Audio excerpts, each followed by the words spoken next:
شخص راد يحرق مرته بعهد أمير المؤمنين، شلون تصرف ويا الإمام؟ يوم من الأيام أمير المؤمنين عليه السلام قاعد تحت الظل، فإجته مرة وشكت له من ظلم زوجها وأنه يريد يضربها ويظلمها ومأذيها وطاردها من البيت. فأمير المؤمنين عليه السلام قال لها أنتم وين بيتكم؟ قالت له في المكان الفلاني. قال لها امشوا وياي. فأمير المؤمنين راح يمشي وهي خلفه. فلما وصل ودق الباب خرج له شاب. أمير المؤمنين عليه السلام بكل لطف وبكل مودة سلم عليه، قال له أنت شلون تضرب زوجتك؟ شلون تظلمها؟ فهذا الرجال غضب، قال له أنت شلك شغل؟ ليش تتدخل بيني وما بين زوجتي؟ فأمير المؤمنين كذلك عاد عليه الكلام، قال له اتق الله، دير بالك على مرتك.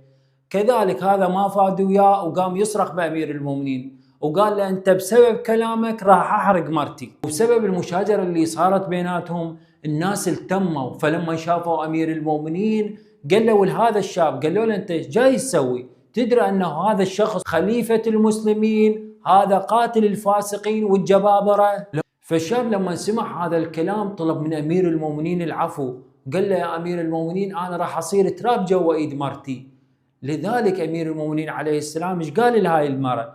قال للمرأة لا تعصين زوجك، دير بالك على زوجك، بحيث هاي المشكلة ما أريدها تتكرر بعد. لذلك يا أخواني أمير المؤمنين عليه السلام لما اجته هاي المرأة المظلومة شنو سوى؟ أصلح ذات البين.